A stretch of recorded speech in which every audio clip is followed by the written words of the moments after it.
Yuk, sama bro. Ngopi. Kita lanjut lagi cerita tentang Boya Harumichi. Masih di SMA Yurikawa, Parko berteriak memanggil Chiaki buat keluar. Sedangkan yang dicari sedang ngumpet di toilet, tidak mau keluar menemui Parko. Dua orang temannya mencoba membujuk Chiaki. Kita semua tahu, tapi para anak baru belum tahu tentang kekuatanmu. Kau harus tunjukkan sesuatu. Berapa lama kau mau bergantung terus sama Osamu? Tahu-tahu ada satu adik kelasnya yang datang ke toilet dengan panik.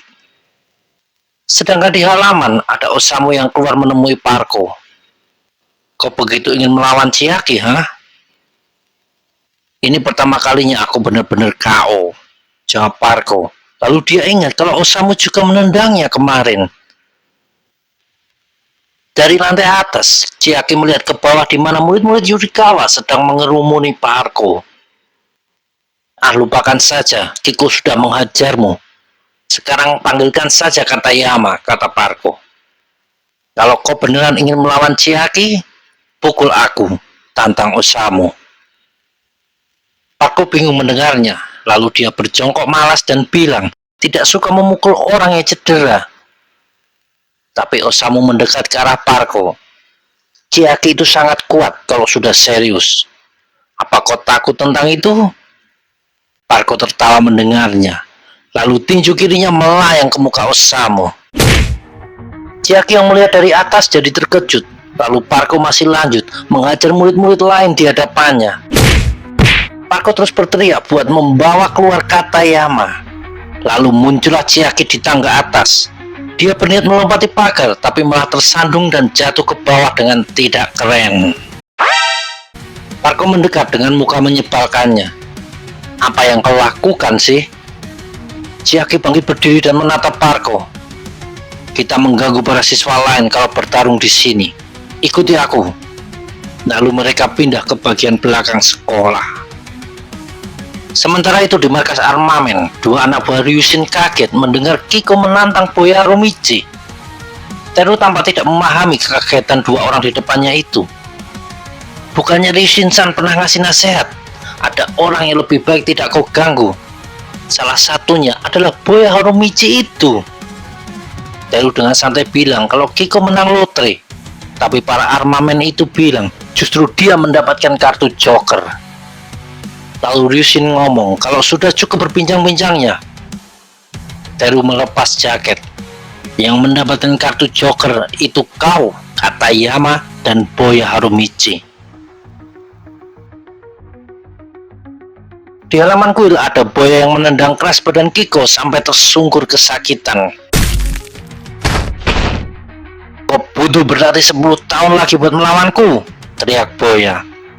Lalu dia berjalan pergi sama si Honjo. Tapi Kiko sudah berdiri lagi meski dengan muka babak belur.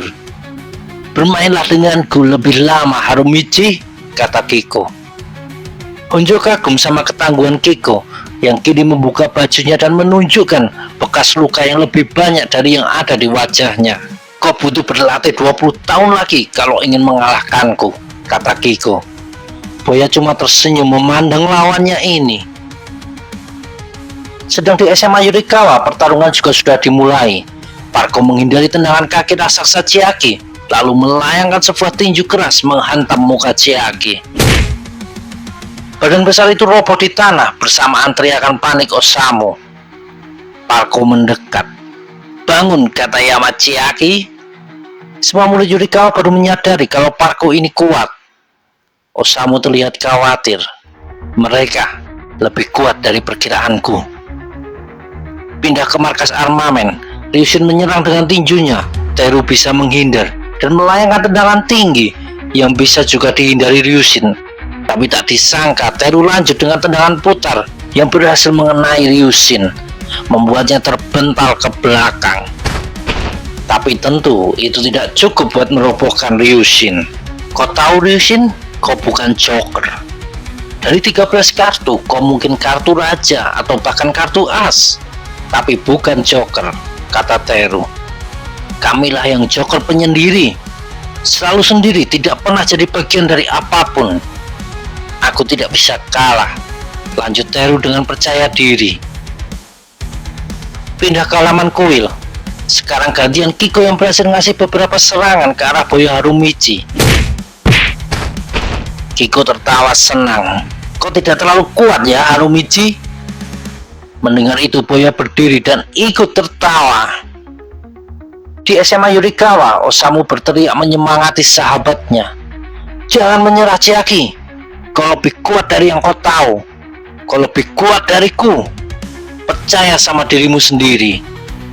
Tatapan mata raksasa itu berubah jadi serius. Aku akan mencoba. Lalu Chiaki bersiap menghadapi Parko yang maju menerjang. Ryushin melepas jaketnya. Bagiku, terdengar seperti aku sungguh butuh teman, kata Ryushin mengomentari Teru.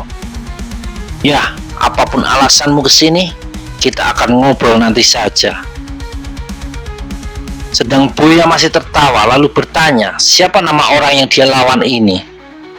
Kijima Koichi. Dan kau? Harumichi siapa? Boya menunjuk ke dahinya sendiri. Namaku Boya Harumichi. Ingat itu sebelum kau kena pukul beberapa kali dan gegar otak. 3 pertarungan menuju akhir. Parko melawan Katayama Chiaki, Kuno Ryushin melawan Teru, dan Boya Harumichi melawan Kiko. Di halaman kuil ada Honjo yang terpaku melihat pertarungan di depannya. Yah, Harumichi beneran monster, komennya. Boya berteriak keras dan menghantamkan lututnya ke badan Kiko, membuat orang itu terlempar jatuh ke tanah. Kau dengar itu bangsat? Kau ingin mengalahkanku? Butuh 30 tahun. Tapi omongan Boya terpotong begitu melihat Kiko yang bangkit berdiri lagi, meski dengan badan dan muka babak belur, juga napas ngos-ngosan. Honjo sampai kagum melihatnya. Luka-luka ini tidak muncul begitu saja, kata Kiko sambil menunjuk ke badannya. Aku sendirian sebelum ketemu Teru ataupun Parko, selalu bertarung sendirian. Bahkan ketika mereka mengeroyokku dan aku berdarah-darah, aku cuma percaya kekuatanku sendiri, teriak Kiko. Aku beda sama kalian yang setiap hari hahaha sama teman-temannya. Aku tidak bisa kalah dari orang seperti kalian. Oh, kau pernah dibully? Tanya Boya. Kalau setiap korban jadi sepertimu, tidak akan ada lagi pembulian. Boya tertawa. Tenanglah, aku tidak menyimpan pisau. Aku tidak akan curang. Santai saja dan berikan serangan terbaikmu. Benar kan? Tanya Boya ke Honjo. Benar. Harumichi mungkin suka sembarangan dan idiot, tapi setidaknya dia bukan petarung yang licik. Boya kesal dikatain idiot sama temannya itu. Lalu Kiko menerjang maju menubuk badan Boya sampai mendorongnya dan menabrak pohon. Tinju Kiko melayang ke arah Boya. Untung dia bisa menghindar. Pukulannya malah menghantam pohon dan membuat Kiko kesakitan. Boya memakai kesempatan itu buat menendang perut Kiko. Pas orang itu jongkok menahan sakit, Boya menghantamkan kepalanya ke muka Kiko. Lawan Boya itu sudah bersimbah darah mukanya. Dengan susah payah dia bangkit berdiri. Belum brengsek, geram Kiko dengan bergetar. Sebelah sini, panggil Boya dari arah belakang Kiko. Lalu pukulan keras melemparkan badan lawannya itu melayang jauh. Kau sadar sekarang? Masih butuh 40 tahun kalau ingin mengalahkanku, teriak Boya. Tapi kembali dia tertegun melihat Kiko masih bisa bangkit berdiri lagi, meski dengan sempoyongan. Aku senang. Harumichi, semua orang yang kulawan sampai sekarang selalu datang keroyokan, dan kalau terdesak mereka akan bawa senjata. Itulah para brengsek yang selalu kulawan. Kiko menyeret kakinya melangkah maju. Darahku membeku dan aku tidak lagi bersemangat. Yang tersisa cuma kemarahan dan kebencian. Tapi hari ini berbeda. Aku selalu ingin pertarungan seperti ini yang membuatku bersemangat. Tapi badan Kiko malah sempoyongan jatuh ke tanah. Dia berusaha berdiri lagi. Ayo mulai lagi. Ada apa Harumichi? Lalu Kiko ambruk ke tanah tak sadarkan diri. Boya dan Honjo menatap tak bicara ke arah badan Kiko yang terbaring tak bergerak. Di SMA Yurikawa, Parko dengan sisa tenaganya melayangkan tinju mengenai dagu Chiaki. Tapi itu juga membuat dirinya sendiri terduduk di tanah. Mukanya bawah belur dan nafasnya ngos-ngosan. Parko dikagetkan kaki Chiaki yang melangkah di depannya. Dengan panik, Parko kembali bersiap melayangkan pukulan. "Kau monster!" teriaknya. Tapi Parko berhenti pas melihat muka Chiaki yang sudah bawah belur dan kedua matanya putih semua. Lalu badan besar itu ambruk di hadapan Parko. Terlihat ekspresi Parko yang sangat lega. "Aku sudah menang," katanya di tengah napas yang sudah putus-putus. Para murid Yurikawa berteriak melihat Chiaki kalah dan berniat membalas Parko. Tapi Osamu berteriak menyuruh mereka berhenti. Pria yang selalu memakai topi itu mendekat ke arah sahabatnya. "Kau baik-baik saja, Chiaki?" "Aku kalah," kata Chiaki dengan lemah. "Aku tahu, tapi kau tetap hebat," jawab Osamu. Lalu terdengar teriakan-teriakan teman-temannya yang memuji kehebatan Chiaki. Parko cuma memandang lesu ke arah mereka. Apa mereka idiot?